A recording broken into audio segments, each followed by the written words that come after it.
art of wrestling with professional wrestler Colt Cabana. All right, how you guys doing? Come on in, sit down, relax. You're about to listen to the Art of Wrestling, professional wrestling podcast. It's a live podcast. It's personal journalist and entry way into the minds, souls, the hearts, and lives of people of all the world of professional wrestling. I'm your host. My name is Colt Cabana. I'm a globetrotter. I'm a traveler. I'm a Texan. I'm a witness of a location of a president being murdered named JFK. Nobody else. Don't put me on any kind of list or anything. Most importantly, though, I am a professional wrestler, and I am not sitting here live in my studio apartment in Chicago, Illinois. Nope, I am in the Aloft Hotel in downtown Dallas, Texas, doing some weird covert operation shit that I'll tell you about just in a little bit here. I kind of got in a little bit of trouble, so I don't know how much I can say. Before we go any further, this is a fan supported and listener supported podcast supported by people just like you. We give it to you free of charge every single Thursday. ColtCabana.com, iTunes, SoundCloud, wherever you get your podcasts from. A couple great ways that you can support, rate, review, and subscribe on iTunes. Tell a friend, let somebody know, share it out, Facebook it out, tweet it out. Best way that you can support, though, ColtMerch.com, DigitalColt.com, t-shirts, buttons, pictures, posters, DVDs, digital downloads, Wrestling Road Diaries 1, 2, and 3. I'll ship it to you or get it digitally. ColtMerch.com, DigitalColt.com.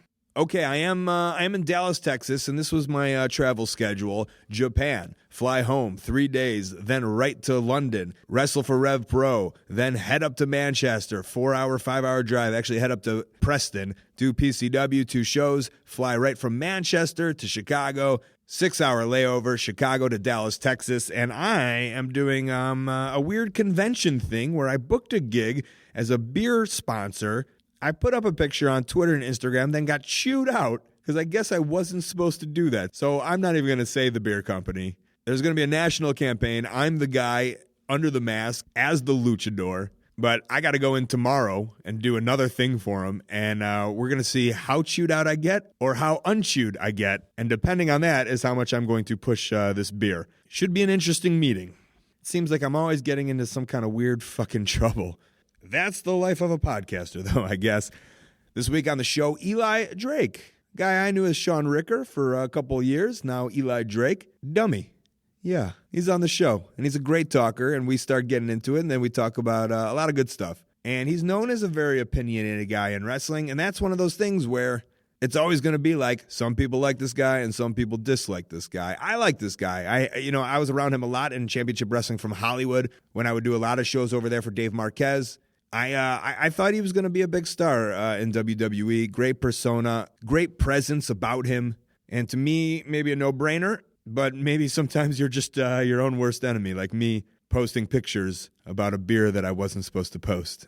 Tisk tisk to both of us. So I think you're really going to enjoy this, and it should be a good one. A couple things that I wanted to talk about besides that, podsurvey.com/Colt. Please go take that survey. Helps me out with advertising and all that bullshit. Takes 4 minutes, podsurvey.com/Colt. So my travels this week, I did want to talk about one specific thing. So I wrestled for Rev Pro, and that was so much fun. It seems like I'm always wrestling with these two guys, Lord Gideon Gray and Rishi Ghosh, who are two of my favorites. They're like the perfect foil for me. I tagged with Hornswoggle. So sometimes you go to these promotions and you're like, I want to have these great matches. Like Rev Pro is known for having these great matches, with especially with the New Japan guys and Zack Sabre and Marty Scurll and Shibata and all these guys who are just on the scene. And then I'm over there doing tags with Hornswoggle. And that's one of those things where it's like, hey, you know what? Fuck it. Like, I'm still grateful. I love what I do. And, I do love that style of wrestling. Sometimes you want to prove yourself a little bit, but sometimes you just you get flown over to England to tag with Hornswoggle, and you just accept it, and it is what it is. And it was a fun match and a fun place to wrestle. The next 2 days, I wrestled at PCW, and this was a memorial tournament for Chris Travis. Chris is no longer with us. He passed away from cancer. He was a guy that I knew for many years on the scene, just constantly going back and forth. He was a guy who had great matches, and there was some controversy over the promoter saying probably some stupid things that he shouldn't have said, and he worded some things that he shouldn't have worded the way he did, and he came off probably not the best. And a lot of people were really, really upset that he wasn't donating money to Chris's cause when he had donated a lot of money in the past. And that's not something I'm going to touch upon. But I do want to say is I believe in the cause of the show, and I believe that it's fine we're going to do our charity. I do my charity. They do their charity. This particular show, the proceeds didn't go to a charity on Chris's behalf. They did a show before where all the money went to a charity on Chris's behalf. But I just want to say how important it is that this show is named the Chris Travis Memorial Tournament in the honor of Chris Travis. And I say that because a lot of I'm at this age now where a good handful of people that I've known in professional wrestling have passed away, sadly. And one name that comes to mind is Bison Smith, a guy who I had on very early on the podcast. If you listen to the archives on Howl, you can go back and listen to it. Bison was great. He helped me so much on my first tour of Noah. He was a sweetheart. And what happens is as the years go by, people stop talking about these wrestlers, and sometimes we forget about them. There is no memorial tournament named after Bison Smith. For that, it makes me sad. And for that, a year goes by and more people kind of forget the name Bison Smith. And the idea that this is a Chris Travis Memorial Tournament is the idea that every single year now there will be this tournament. There are going to be great matches. And every year it's a reminder of Chris Travis and the guy he was and how much he loved wrestling and how much the wrestlers loved him. And hopefully in 40 years, when his generation is no longer wrestling or whatever it might be, there's still the Chris Travis Memorial Tournament and he's still talked about. And that's why I think it's super important. And that's why I want to say, I wish there was a Bison Smith Memorial Tournament, but there's not. And there is a Chris Travis Memorial Tournament. And for that, I'm happy. I'm also shaking a little bit right now. It's not because of the Chris Travis thing. I mean, that did get me going a little bit. But I just went bungee jumping for the first time at this place called Zero Gravity, GoJump.com in Dallas. I saw it on Facebook. There's like a free fall where you fall like 120 feet or whatever it might be in the air with nothing attached to you in a net. And I knew I was coming to Dallas. And I grabbed my buddy Dan and I said, let's go to this. Not really know what I was getting myself into. I've never bungee jumped. I've never done anything like this. And we just went and we did it. And I thought to myself, like, as we did it, we did like 5 in a row. Nobody was there. It's a very weird place. You should look it up on the internet. We didn't have like time in between. We just started doing these extreme bungee jumpings and free falls and just weird extreme things that are at this place. And it was a good reminder of like, just sometimes you just got to shake shit up. Sometimes you got to just do stuff that you would never do. You got to get out of your comfort zone. And that's exactly what I did. I've never bungee jumped before. You got to just do that stuff, right? I did. I'm very excited about it. I'm still shaking. The adrenaline was nuts. It's been a while since I've had that kind of adrenaline, and I'm so happy I did it. And maybe you should do something that you don't often do, and maybe you can shake it up a little bit. Dummy. Yeah. All right. Song of the Week is brought to you by Harry's. These are the razors that I use, guys. They've been sponsoring the show for years, and I want to use them because I want to support my sponsors, and not just because the company is great, but because the razors are great, and exactly at my price point, if you know how I like to spend money. Jeff and Andy, they're just two dudes. They hated overpriced razors just like me and you, so they did something about it. They bought a factory with 100 years of blade-making experience in Germany so they could cut out a middleman, make great razors, sell them online, and ship them directly to you for half the price of the leading brands. On a Harry's razor, 5 German engineer blades, lube strip, flex hinge for a comfortable glide, trimmer blade for those hard-to-reach spots, and a weighted ergonomic handle. Those razors hiding in the cabinets in the stores, those are $4 or more. Harry's comes out to $2 a blade. Harry's is so confident that they rule, and I believe in them too. They want to give you their most popular trial set for free. Free. That's a razor handle of your choice, 5 blade cartridges, and shaving gel. It's free when you sign up. You just pay a small fee for shipping. You go to harrys.com/wrestling. That's harrys.com/wrestling. All right, the song this week is by a punk band out of Louisville, Kentucky called Blood Planet. Go hear their music at bloodplanet.bandcamp.com. Did I not tell you in England I wrestled Pentagon Jr.? I see him on all these shows. He's wrestling all these top dudes, and somehow me and him mixed it up together, and it was super fun. A super fun match. He's obviously very talented, hence all the love that he's getting everywhere on the internet, in Mexico, in America, you name it, now in Europe. So I'm going to play a song about him by Blood Planet. It's Cero Medo. Enjoy, and we'll be back with Eli Drake. Promotional consideration paid for by the following.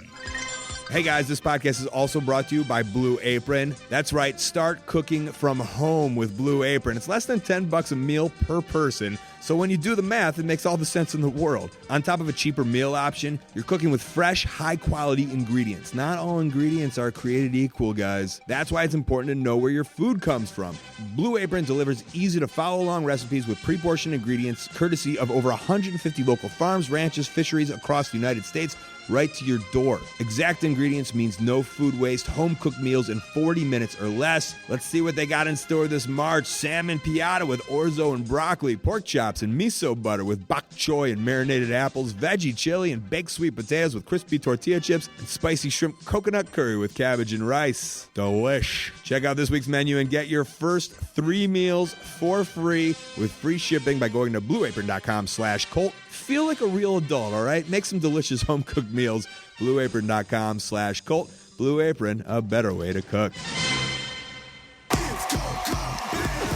A night of partying for you? Yeah, a little too much. Well, I did the show in Vegas last night for FSW with Joe DeFalco, and I usually hang out with a couple of the guys there. Royce Isaacs was this other guy, Sammy Six Guns, but now he Denver boys, yeah? Yeah, and Sammy, yeah, I know that. I mean, well, yeah, they're Denver boys. Well, I wasn't saying it like I know them very well. They're from Denver, yes. Well, I would assume so if you could call that out. Yeah. But yeah, I guess Sammy signed something with what's in Kansas City, NWL. Oh, so there's or a new something? thing, NWL, Yeah. National Wrestling League or Yes. something like that. So he's no longer with us.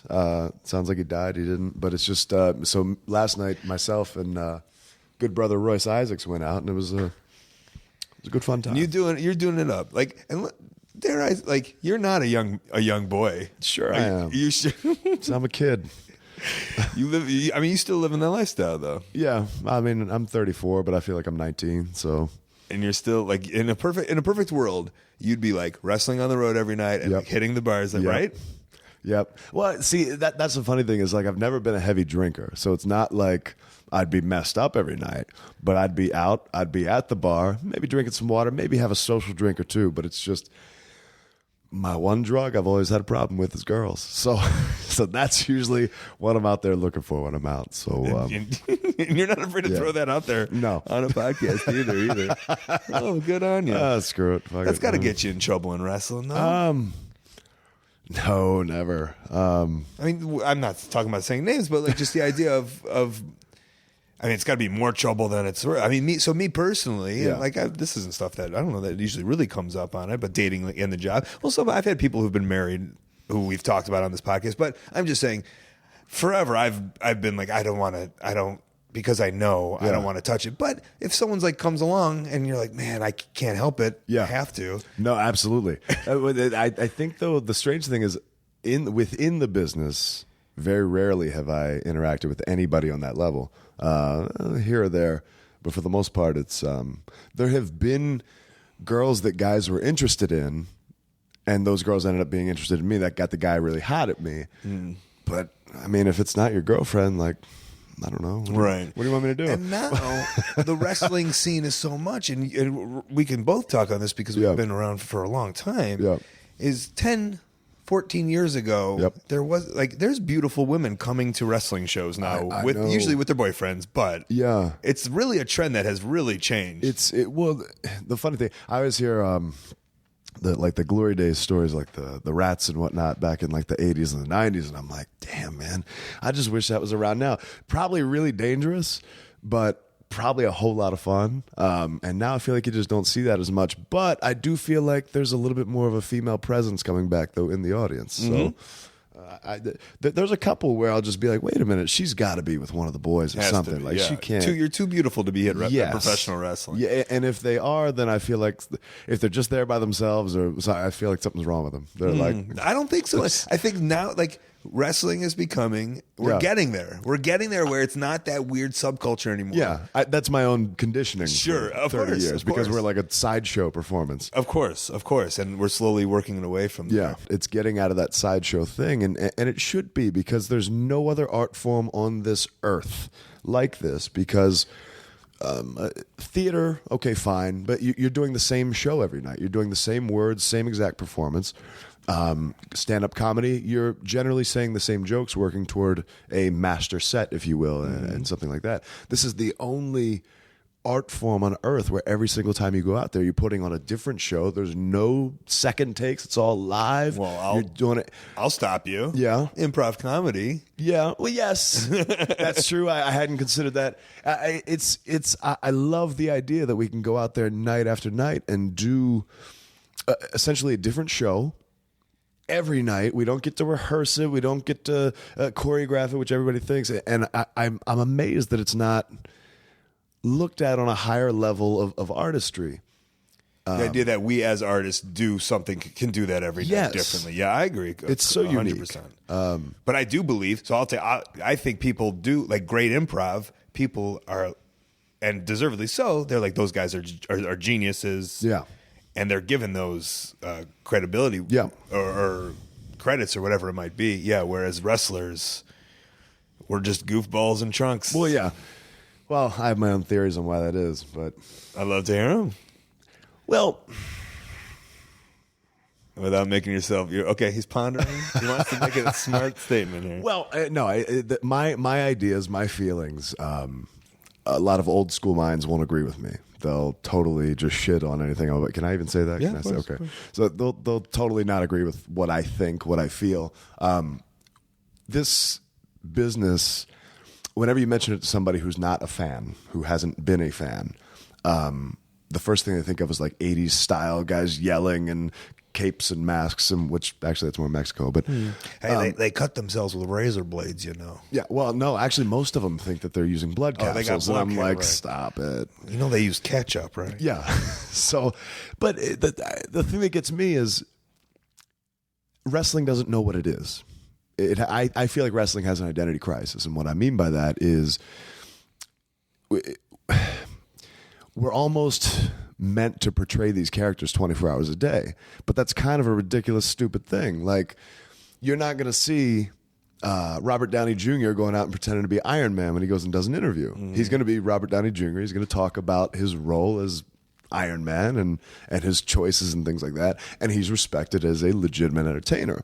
But when I go and do an interview as Eli Drake and I'm like, well, Sunday I'm going to do this and that, it makes somebody who's not a fan just go like, why is this guy really thinks I'm going to believe this? Like, within the vein of the show, yes, 100%. It should be presented 100% real, because that's just like with any other drama show. Take The Walking Dead, for instance. If you see the makeup artist come in and adjust the makeup or something, obviously that kills the whole suspension of disbelief. So, is that like if I fix my singlet? No, but cover my nipple with my singlet? What that's like is when guys throw away moves, and they'll be like, well, everybody knows to work, so and then they get lazy with it, or calling it sports entertainment. It shouldn't. The business is sports entertainment, but within the product, it's professional wrestling. If you get what I'm saying. Okay, so, like, during the show, in the realm of the show, while the show is happening from start to finish, it's professional wrestling.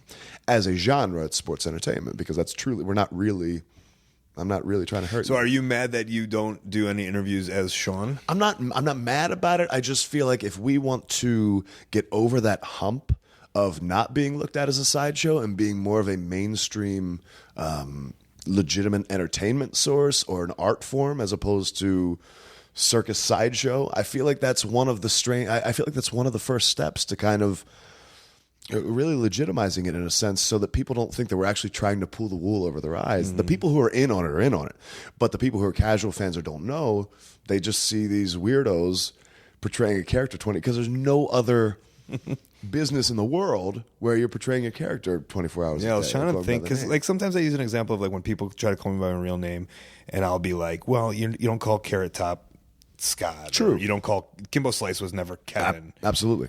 But even when he was Kimbo Slice, when he was just not, he was always somebody. He was still Kimbo Slice, but yes. I think he wasn't Kimbo Slice the fighter. No, and I totally get that, because I mean, like Jason Alexander, I'm sure he goes everywhere, and they're like George Costanza, but at the same time, he's not going to suddenly break into George Costanza and play that character the whole time. So, because that would make people look at him like, this guy's out of his fucking mind. Yeah. And I think that that's kind of how people look at us then, and they're just like, what the fuck? So maybe I'm getting too deep here, but I feel like it should even be to the point where if you watch any drama show, comedy show, sitcom, whatever, you got credits. I mean, why can't it say Sean Ricker as Eli Drake or such and such as blah, blah, blah? Yeah. And that's a small detail, but I think that actually helps it, again, get over the hump as being a legitimate art form and source of entertainment as opposed to a circus sideshow.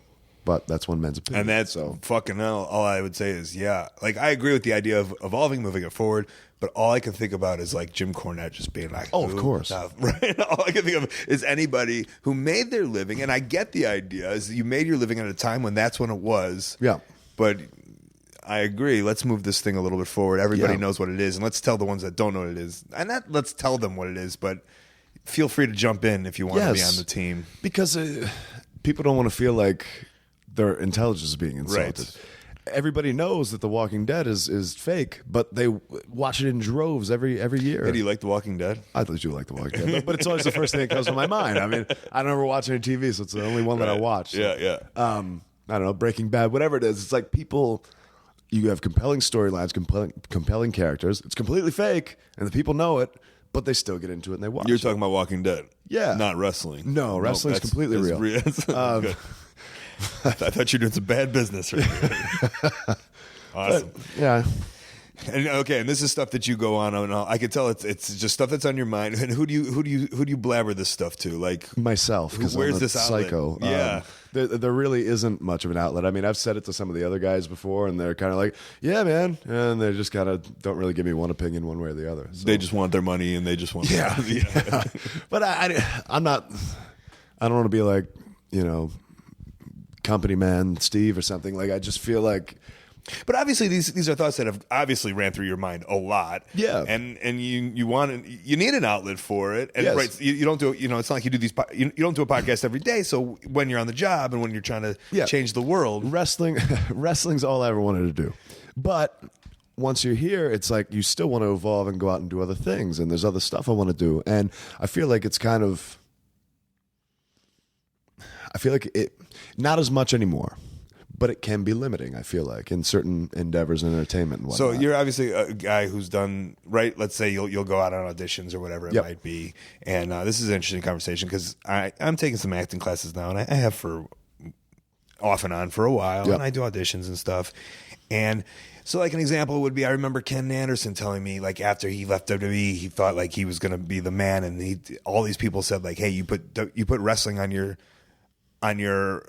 resume, it's awful. It's bad. Like WWE on your resume. And then for me, I feel when I go in the audition room and I give sometimes instead of a headshot, I'll give an 8x10. Yeah. And like I'm the only one that's in spandex and with your thumbs up, and you know what I'm saying? So I feel that's like I'm gonna be remembered because of that, but also I'm not going in for leading role shit. I just want a commercial. I just want to book a commercial. Yeah. So I don't know if that's like if you found that it's hindered or if that's what you're kind of getting at.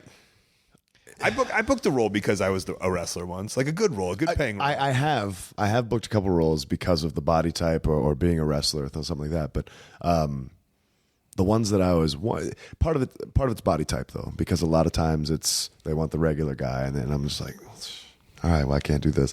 Usually what they end up sending me in for is bodybuilder, and I'm in good shape, but I'm not a bodybuilder. Like bodybuilder, I get sent in for that too, and I'm really? like, "What do you?" Well, no, actually, I can't. I didn't mean to say that. That sounded so rude. I'm sorry. I didn't mean it like that. But I see guys who are like 160 pounds going into the bodybuilder role, and I'm like, why?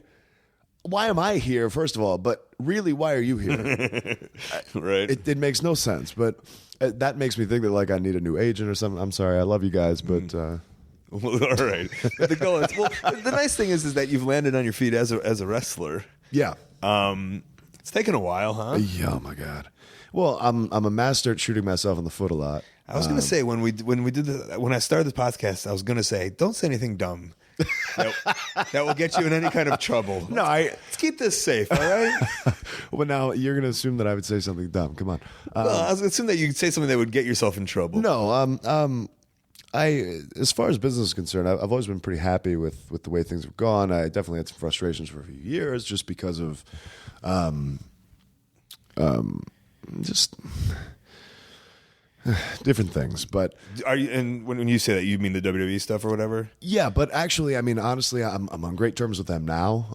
One of the greatest things that ever happened, at least personally for me, and I don't mean to slather his ass up, but I really actually like Kangan Seaman. Funny name as he has. He's a good dude. Best. But he's actually, I mean, It hasn't always been nice, but we've been very open with each other. We can be very straightforward. He can say what he's feeling. I can say what I'm feeling. So I've always enjoyed that.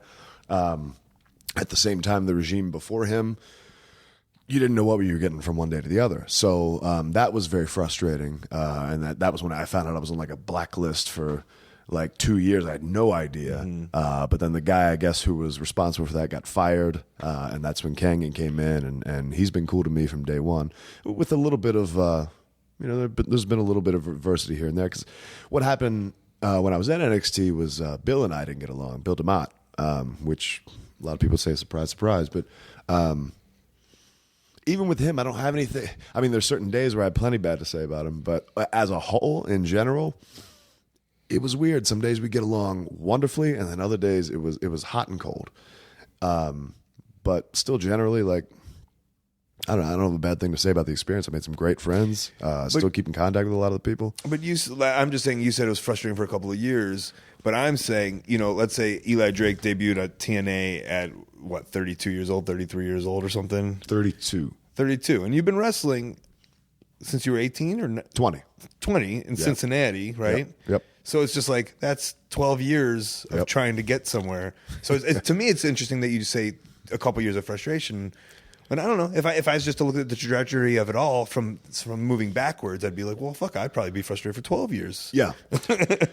Yes, I think I had almost expected, blindly and stupidly as most of us maybe, or maybe it's just me, when I first got into the business, I was like, I'm in decent shape, like I can pick up things pretty quickly. I was like, I'll probably get there by the time I'm 23. Mm-hmm.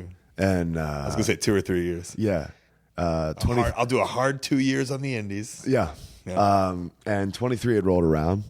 I think I just had my first dark match. It actually wasn't a dark. It was a heat. It was a handicap match with Big Show, myself, and now Dean Ambrose. I like the way that you said it. It was a handicap match. So it was you and Big Show versus Dean. No, not at all. Oh yeah, we killed Dean. Yeah. Dean got murdered.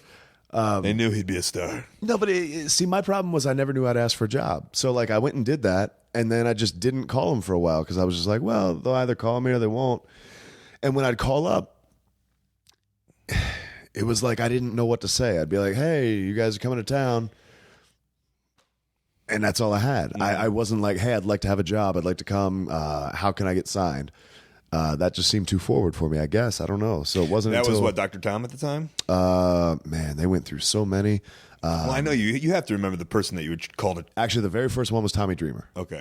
He booked me for that one. Let's see. Then there was Simon Dean, Mike Bucci. So take me back to. So you're are you from here? I'm from Maryland originally. Are you from Maryland? Yeah. Jesus Christ. Yeah. I had to get out of the cold weather. I couldn't do that. At 20 years old? Well, no, because I went to Cincinnati. That was shit cold weather too. So, well, I guess I'm a little intrigued. So for me, you think normal person wants to be a pro wrestler growing up. 18 is when they jump in. So you had 2 years of not jumping in. Well, I went to college first, but that ended early. Parents got divorced. Things went nuts. Didn't have any money to go back to college. I actually got kicked out the middle of the first semester my sophomore year. Where'd you go to school? West Virginia University. And what'd you get kicked out for? Well, because of not having the money. Oh. So like I was back in one of the dorm apartments and going to my classes, and we were probably a month in, and all my professors were like, "You're not registered for this class anymore." And I'm like, I'm waiting for the funding. It's gonna come. November rolled around, it never came, and I was like, all right, I gotta go. Wow. Got hit with the bill for the dorm and all that stuff. Do you have thoughts about, college funding? I think is ridiculous. I'm very happy that I didn't finish because I've got friends right now who are 6 figures in debt and aren't making shit for income, and I'm making awesome money, and I just paid the rest of my student loans maybe a year ago. Those student loans that were for nothing. God. I'd be depressed, man, if that was... I at least I enjoyed the experience, and there were little bits and pieces of classes that I think I took with me and I enjoyed, and it was just kind of cool for that first time to get on my own. Mm-hmm. It was only 2 hours away from home, but it was still like the first time I was like living alone without my parents and stuff like that. So that it was a good experience in that sense. But then that was the time where I decided, like, man, I really could maybe do this wrestling thing, but I always felt like I was too small. So that first year in Were college, you into weightlifting at that time too? well, not until I got to college. I was always like naturally lean. Like I was cut out. I looked just like I do now, except I was 70 pounds lighter. Actually, the way I learned how to build the muscle, I was the only non-convict dishwasher at a place called Nick's Airport Inn in Hagerstown, Maryland. All right. And it was me and these two other guys who were on work release from jail. And the one guy was really jacked. And I was like, dude, how do you get so big like that? And he was like, here's what you do. He said, you eat until you can't eat anymore, and then you eat some more. And then he started showing me these jail workouts. He was doing pull-ups on whatever he could and push-ups and everything. I was like, okay. So when I got to college, I just started shoveling food in my face. I'd sit there, wait 10 minutes. I'd eat some more, go to class, come back, do it again for lunch, and then go to the gym, come back and do it again. And so I put on 20 pounds that first year just by doing that. And I was like, okay, I could really make a serious run at this wrestling thing once college is over. College ended early. So I spent a year at home working odd jobs, and then finally, at 20 years old, I was just like, "Screw it! I'm going to Cincinnati. I'm going to do it." And so I like the idea of, well, I a little bit want to talk about the convicts, but maybe there's no time. That intrigues me of like the idea of like being around them at such a young and impressionable age. They were actually really cool. Like, I mean, there was not. Here's the funny thing. They'd let me bring in like a boombox and some music. I love hip hop and R&B. So I'm playing hip hop, and these guys, it was two black guys, and they loved it. They were eating it up. They were like, this is some great music. I didn't know you'd listen to this. I was like, yeah, man, it's good shit. Yeah. And, but it was a different experience. I went there to try and be a busboy, and they ended up shoveling me back in the, I couldn't be seen in public. They had to stick me back in the dishwasher area. And then the idea of, okay, so you picked Cincinnati. Yeah. I assume, I'm just assuming it's because HWA is known as a place where they give you jobs, or you looked in the magazines as a kid? No. What do we got? I knew nothing except that there was a place in my town. I went there, checked it out, hated it. I'm going to say it's, maybe you don't want me to say the name, but was it John Rambo's place? It was John Rambo, and I had met him. He was a very nice guy, and I did work like maybe one or two shows after I'd been working for a year. But as far as training was concerned, the ring was pressed up in a corner against two walls. The ceiling was so low that if you went to body slam somebody, their feet would be in the ceiling. And I just looked at that, and I was like, I can't go here. And so I remember I tried to call up WWE because why not? And I was like, hey, can you recommend a school for me? And they were like, well, we can't officially endorse anything, but we have a developmental area in Louisville. And I said, okay, cool. Also, what do? You just call up the front desk? I literally called. I called. I looked up the number on the internet, called them up, and I think I said talent relations. I don't even know how I knew that name, but I was just like talent relations. Yeah, he told me about Louisville, so OVW, and so I looked that up, and I was like, okay, this is where I'm going to go. And I was like, I'm dead set. I'm going to OVW. A friend of mine was looking out for me, and she was like, well, this other place in Cincinnati, they also have a contract with WWE. It's HWA, and I was like, yeah, all right, maybe. 19 years old, I get in my truck, and I drove all the way out to Louisville. I think it was a 9-hour drive, just on a whim, random Sunday. Got there, didn't like the look of the place. Just it felt industrial and weird, and I was 19 and just wasn't ready for that. I immediately got in my truck and drove back to Cincinnati, which was only 2 hours back. Now, I've been to the HWA place, yeah. And that's also which one though? Industrial. Because which incarnation? Oh wait, you were at the one. I was at a couple of them. You were there when I very first started. Actually, it was Punk and Ace called. Yep, game? It was the Second City Saints, right? Yeah. That was probably like the first week or two I was even there. Wow, that's funny. I forgot about that. That was the old building when I very first started, but then they moved to like Reading Road. But when I got there, though, it just felt more official. I know that sounds weird because it is still in like kind of an industrial area. It was in an industrial parkway. Yes, but when you get there, there's like an office at the front. There's like a desk. It looks very like, I don't know, but something about it just felt better. Okay. So when I got there, I got a hotel for the night, stayed there, went there the next day, and went in and found one of the guys who let me in. And I just like looked around, saw everything, got in the ring for the first time I'd ever stepped in a ring. I was like a kid in a candy store, just having to take a picture or whatever. And I was just like, okay, this is where I'm going. Started saving up. About 6 months later, I moved out there. So you went back to Maryland. Yep. Saved up. Yep. You told Les, I'll be back in 6 months. Yep. And he was like, yeah, I'm sure. Yeah. Right? Like, I Yeah. feel. Probably, I feel, yeah. oh, yeah, everyone. Yeah, has told me kid. that. Yeah, I'm sure he'll be back. Right. And then you started. Yeah. 6 months later, funny thing is, I went to school at West Virginia University. That was on the way out to Cincinnati. So I decided to have one last bash with all my guy friends from home. So we all drove 2 hours to WVU. And then after that time, they were going to go back and I was going to go the rest of the way. Well, I spent all my moving money at WVU. So by the time I got to Had one Cincinnati, in like 2 nights. Okay. So I had no rent money by the time I got there. So I was living in one of the guys who was like a co-owner or something of HWA at that point. It was like his sister-in-law or something. And so I just got there and I was like, I'm sorry, I don't have the rent right now. I'm gonna have to. You're gonna have to give me a few weeks. I'll get it.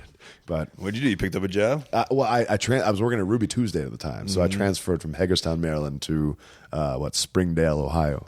And there was a group of all those guys who like all were trying to get jobs. BJ, Chad, Yep. Collier, Matt Stryker with the unibrow. They were all there. Right, you and Nigel Ambrose, was there. Nigel. Yeah. And you all had to do. I mean, that's what you do is you have those. But I find it odd because I didn't do like where I trained in Chicago. It wasn't it was just people from Chicago where I feel that HWA was always people and OVW too. When I was there, I'd see the non-contracted guys. Yeah. Always working. You know, they've all come from somewhere else and they're doing these jobs, but the wrestling is what they wanted. Yeah. Well, the thought process in my head was I had read online that there were so many just shit places to go and learn wrestling where guys would just teach you some bullshit and 3 months later just be like, yeah, you're ready. Go ahead. And I didn't want that. At the same time, I always knew that I wanted to focus more on talking and a character. I felt like that's more important, and I know it's going to piss some people off, but I think that that's more important if you look at casual fans and building an audience. And wrestling school is 94% wrestling. Yes. And 6% talking. Yes, but at the same time, I still wanted to be proficient in the ring, so I wanted to go to a decent place, and I'm really glad I did go where I went. But my whole thought process was, if WWE trusts their guys to go here, then I guess I should go there. Mm-hmm. Whether that was flawed logic or not, I don't know. But it was a great choice because when I got there, Cody Hawk was actually the one doing the training at that point.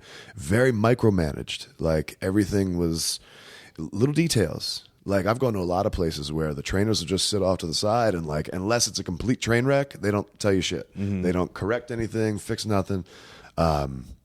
But he was very good. Although I heard that it was terrible when they had the contract because they were saying anybody who wasn't under contract got treated like complete shit. So it sounds like I got there at the perfect time because they had just lost the contract probably 3 months before. Mm-hmm.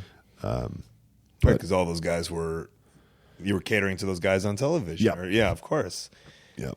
Yeah. It's an interesting fact that you said. I don't think that's been brought up on here. Is wrestling training it's all wrestling. And when I do seminars, you know, in the back of my head, I'll do some promo stuff or I'll have some promo stuff ready, but it's just I'm not ready to get there because there's so much work to be done in the ring with the kids. I have seen the opposite of that, and I'm not going to name the promotion, but there was one place in California that I went to, and it was a 3-hour training session.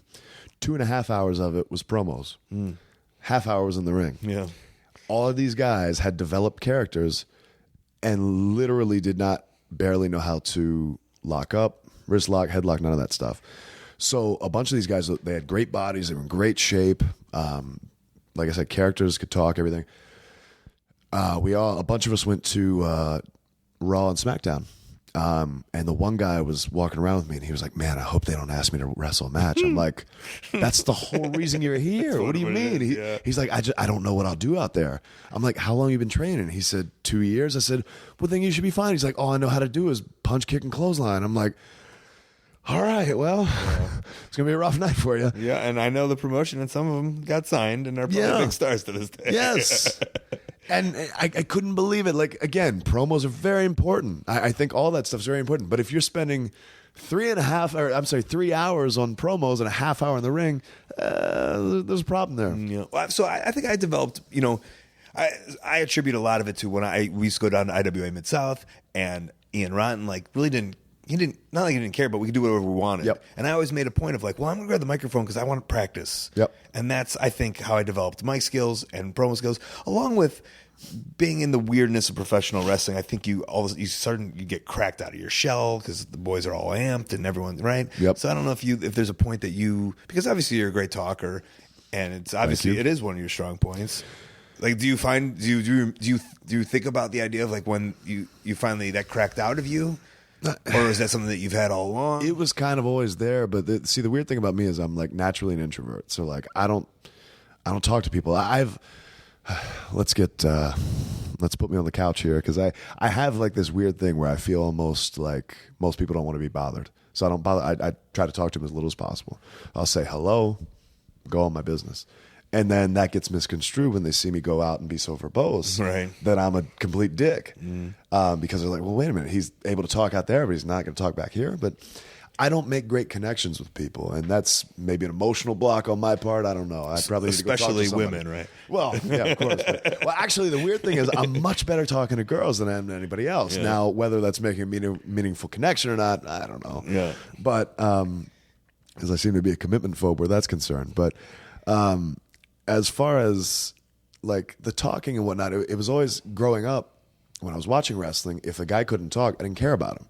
Like you could have the fanciest moves and be the greatest wrestler of all time, but if you didn't have a compelling character, you couldn't talk. I didn't care. Kamala did nothing for you? No, I mean it was funny and cool and scary when I was little, but I mean that was about it. All right, but I don't know. Like, okay. Of course, obviously, who growing up in the 80s couldn't have been this way, but Hulk Hogan. He was my guy. I was crazy about Hulk Hogan. You get into high school, Steve Austin. I was like all about it. Then the Rock starts coming out. I'm like, God damn, that guy's good. And so I look at those guys, even throwing some Jake the Snake, Ric Flair, and it's like I kind of take a little bit from all those guys and kind of plug it into my own stuff. Right, but when does it start to come out of you? I think it was always kind of there because in high school I used to do this dumb shit. I was in the drum line. Really? Yeah. So that's Band Geek sitting over here. But to me, the drum line was always a little bit different. We were kind of like almost militant. Like we were always at attention. If shit got fucked up, we were doing push-ups and very, very militant.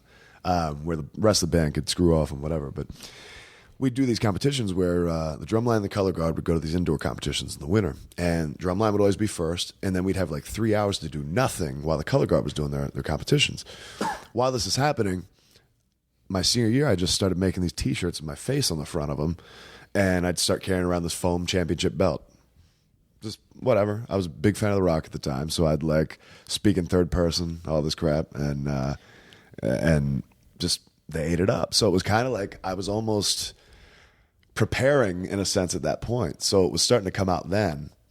So then by the time I actually started training and they handed me a microphone for the first time, it wasn't great, but I wasn't shy about it. I wasn't really nervous about it. It was just kind of like, let me do this. So on your first match, are you cutting a promo? No, definitely not. I mean, I think my very first match, I came out in like a bathrobe. And yeah, you did. Well, I don't know. Something happened where I ran into this Old Spice contest thing downtown Cincinnati, and they had people like in a shower singing "Take Me Out to the Ball Game." So I was on TV locally in Cincinnati. This was just before my first match. Wow! So for some reason, they decided to have me come out looking like I just got out of the shower. Yeah. And I basically just immediately got my ass kicked and tossed out of the ring, and that was it because I didn't know shit else to do anyway. It's kind of funny how that, like, I bet, like, Les is like, well, he's a local star. Like, that's what they know him as. He was in that. He was on the news. Yeah. Well, my name was just number 2 at the time. What does that mean? Well, it literally means nothing. There was a guy there named Buffalo Brian Jennings. He's like the craziest fucking guy I know in wrestling. He used to give everybody goofy nicknames, and there was another guy there named Sean already, so he just started calling me number 2, but it was a reference to Austin Powers with the number 2. So very creatively, when the other Sean debuted, they decided to call him number 1, and he was part of this. It was called the Black Militia, and there was a guy named Patrick Black who was the manager or whatever. Buffalo ended up being the number 3, and then eventually they brought me in as number 2. And I don't know. It was just there it is. Yeah. Okay, so I guess we first met. Well, we first met at that in Cincinnati that I don't remember. Yeah. But it was Championship Wrestling from Hollywood. Yep. Which was 2000 when I came back to the Indies. 2010, right? 10, yeah. So I mean, there's been a Galaxy shows, right? Yeah. So there, like, where were you? Because I think in my head, my chronological order of you is you were killing it at the Hollywood shows. Yep. You went on the Rock. You went on the Rock TV show, or you were blackballed a little from WWE, like you said. Yeah, and you went on the Rock show. The Rock took you on TNT, and then all of a sudden that probably gave you. Now they're looking at you. NXT, that's actually Impact. that's the. I think that's what most people think happened, but it didn't happen that way. Actually, I already had the ball rolling with WWE before then. I've been blackballed. I do want to go for it, but I do want to get to where you were in between. Okay, Cincinnati for sure. and LA. But hit me with that. Okay, so I probably got blackballed around like. Okay, here's what happened. So 2008, I had a tryout with at Raw. It was in Philadelphia, or Washington D.C. Worked a dark match, loved it. Brought me back the following week. They wanted me to go to Philadelphia and Connecticut. Went to Philadelphia. Jamie Noble was making sure that I worked out ahead of everybody so that the agents saw me because he was like certain that I was going to get a job. The next day on Tuesday, without too many details, I showed up an hour late like an idiot.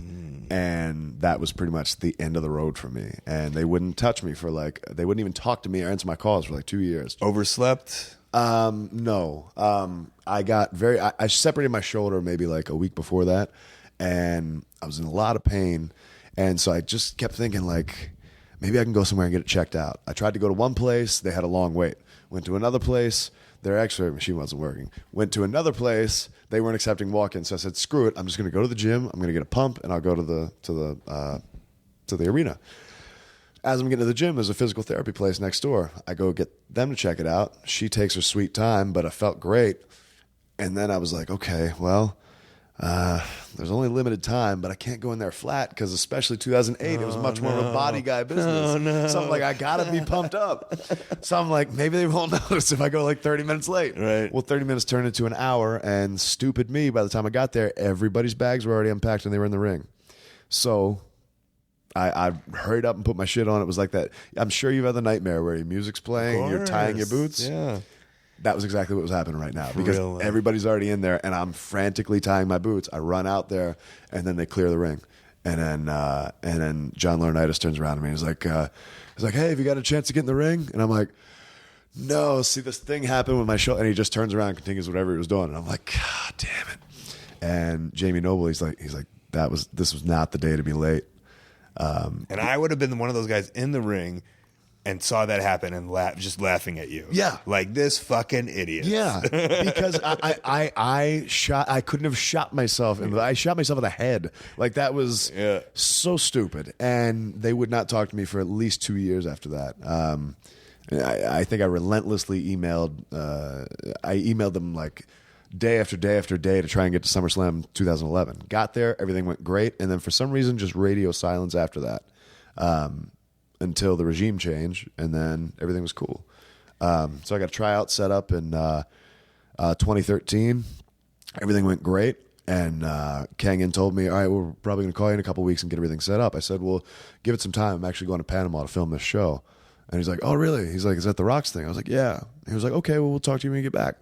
So I actually already had that all set up. And then it was just like, let's add some icing on the cake and go and do the Rocks show. So it ended up working out just perfect. Which I watched only for you, dare I appreciate that. I enjoyed it. I don't know if I remember it, but I remember watching it every week. It was a fun time. It was like a madhouse, though. Everybody got so... It was like crying. Everybody was crying every day. It was the worst.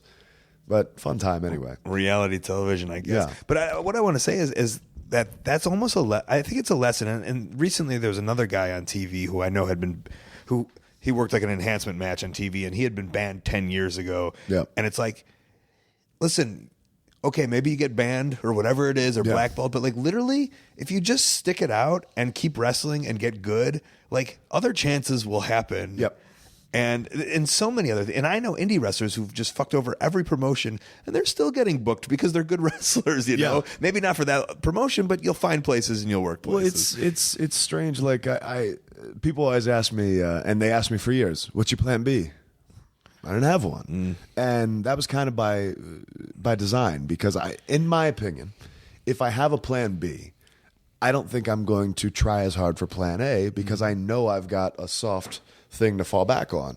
I want to know that I've got nothing to fall back on, because then I'm going to put absolutely one, because I have no other choice. I have no other turns to make. And I think that that's ultimately why after 11, 12, 13, whatever years, now I'm actually finding some success. It took me 10 years before I actually signed the contract with WWE. Of course, that ended. Now it's CNA. And I mean, if I'd have had a plan B, I think I'd have been a lot less happy. When we were in developmental, me and I remember Tyson Kidd specifically, they like brought in these people and they were like, "Hey, everybody get a plan B." Like while we were there, and they were like, "What are you going to do after this? How are you?" And like me and him were just like, "Why are you here?" Like I am so close to that. And I just remember we both kind of goofed off the whole time because it was just mind blowing to us. But in a sense, I almost get it, because a lot of those guys, you look at the numbers and the data. Well, yeah, but I mean, it's also because a lot of the guys that I have seen come and go from developmental almost just disappear. Like it's almost like they get there, and then once they're released, they're just like, "All right, well, I guess that's over." And I don't get that. Well, Tyson and I were of the mindset of like, this is what we do. Yeah. And you were the same thing. It's like, this is what we do. Yes. Yeah. I'm in for the long term. You know? Right. The long term. But I mean, the tough thing for me, I never had a big indie name. So like I never really got. Well, that goes back to so where did you go from Cincinnati to LA? Well, so because you were on the indies for a while. There was no in between. You didn't have a big indie name. I was I was in Cincinnati in that loop from about 2003 to about 2009. I moved out to California for like 5 months in 2006 and 2007. Didn't go so well. Went back to Cincinnati, stayed there, kind of worked that general Midwestern area. Yeah. Not by me. No. And I worked that general Midwestern area. Well, I never really got anywhere beyond like Indiana. So it was like Indiana. I think one time I might have done Peoria with HWA once, but it was mostly Cincinnati HWA, NWF in Cincinnati, just a couple different places like Northern Kentucky, whatnot. So it was a very small bubble. But did you understand the and that's the difference between a lot of people is, were you of the mindset of like, I'm just in it for this WWF contract, WWE contract? Yeah. Or did you understand the necessity of being like a quote unquote indie name? At the time, no. I didn't really find that to be more of a necessity probably till about the 2010, 2011 time, because I felt like before then they wanted mostly like model guys and Hollywood looking guys and whatnot. So I was just like, all right, well, why don't I go become an actor as well? If I do that, then that'll make me more attractive. So I started doing commercials when I was in Cincinnati, probably around like 2008. I think I had my first commercial. And so I was like, okay, cool. Now I'm going to start getting things rolling. And then around like 2010, 2011, you start seeing more of the indie guys go up. You see Daniel Bryan, and I can't even think of all the other guys who went up there. And it's just like and Ty Rollins and even Ambrose. Right? And so you're just like, okay, well maybe I need to start getting on the road now and doing some more stuff. Yeah. But it's tough being in the West Coast because nobody ever wants to float that plane ticket. Of course. And who are you to get a plane ticket, right? Right. You're right. So yeah, it's kind of a tricky situation. So I spent that 2003 to 2009 in that small bubble Midwest. And then I was just like, you know what? I'm just going to go out to LA. I'm tired of winter.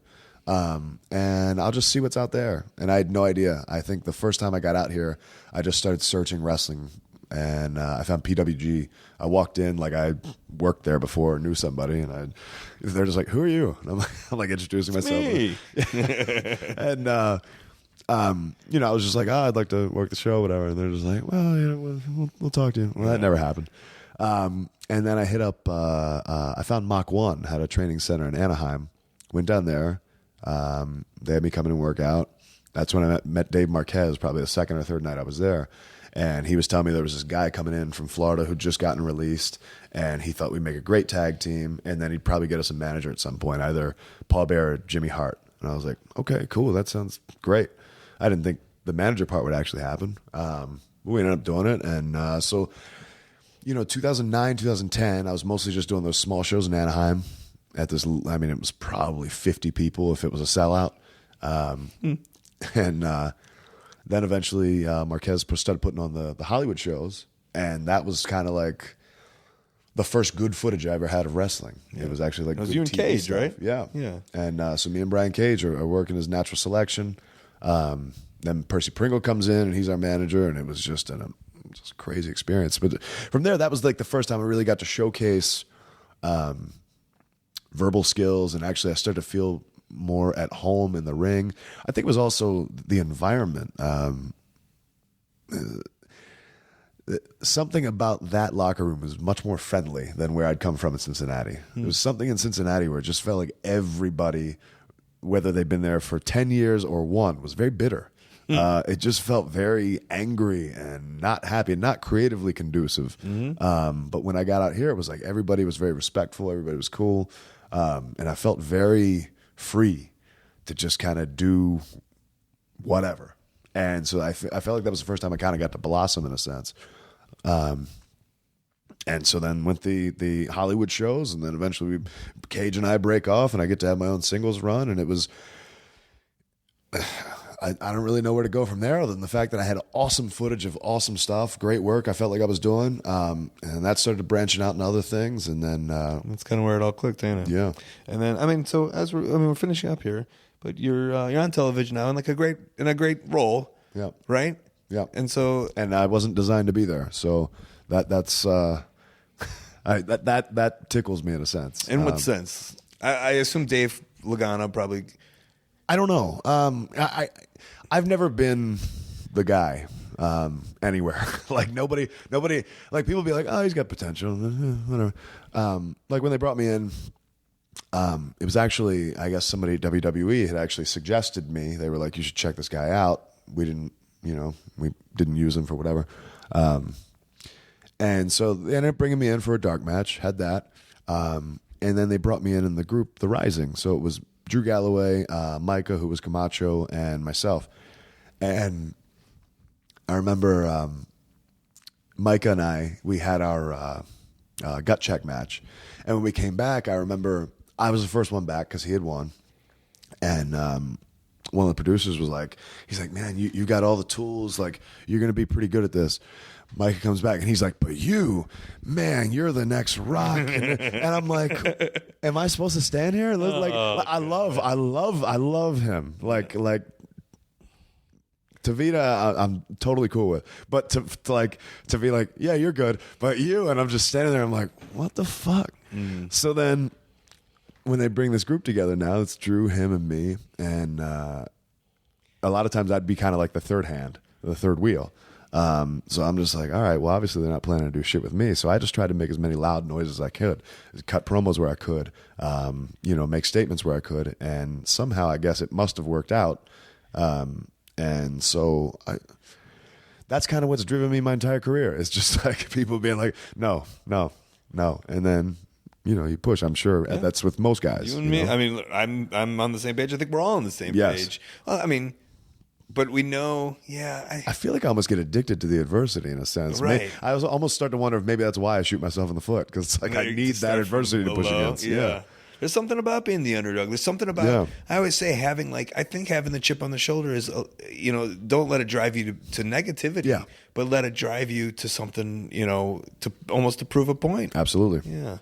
And now Dummy has been, invented. Can you give me a dummy as we end this thing? Oh, boy. No, you don't have to. It's Sanjay's favorite thing, by the way. Oh, yes, I know. We do mocap together. And his favorite thing in the whole world. I'll hear it all day, and he'll be dummy, and he's waiting for me to go, yeah. And sometimes I give it to him, so I won't. But you know how to. All day, he'll be like, hey, who's in this with me? Is it the dummy? Yeah. And I'm like, oh, God, come on, Sanjay. Where are you at on the internet, man? It's socials and whatnot. You were just talking about building up your social brand. Yeah, come on, follow me, everybody. The Eli Drake on both Instagram and Twitter. I have a Facebook fan page of Sean Ricker, but whatever. That's like tertiary. So. I don't even know what that word means. secondary, tertiary. Okay, Yeah. sure. Sound like Tushy. I don't know what you're getting at there. That's some Tushy shit right there, man.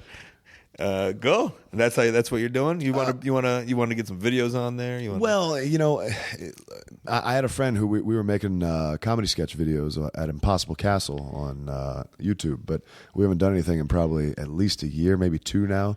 He found a girl in Boston, fell in love, and moved there. So he's hurting your dreams. Man. I know he's killing us right now, but supposedly he's moving here in May. So maybe we'll get back into production. Who knows? I want to see that. I'll go look at those now. Are they still on YouTube? Great classics like Fatty Cock Block. Yes, wonderful. Can't wait to see them. Yes. Awesome. This was good. Yeah. Anything else I'm missing? Jeez, probably, and I won't think of it until 20 minutes from now. Perfect. So. Well, thanks. I appreciate you having me. Yeah, I appreciate you being on. Very much. Thanks, bud. All right, Eli Drake on the show and all of that great talk. Afterwards, he's like, I'm an idiot. I don't even know how to plug my own stuff. So I said, hey, buddy, don't worry about it. We'll get you some plugs in there. ProWrestlingTees.com/Eli Drake. His official dummy button app on your phone. Dummy, yeah, it's available at the Apple App Store and Google Play. And he, along with Jeff Jarrett and Dutch Mantel, recommend you watch Impact Wrestling every single Thursday night on Pop TV, 9 o'clock, 8 o'clock Central. Those were his plugs. Now I'm going to head into my plugs and Upcoming events.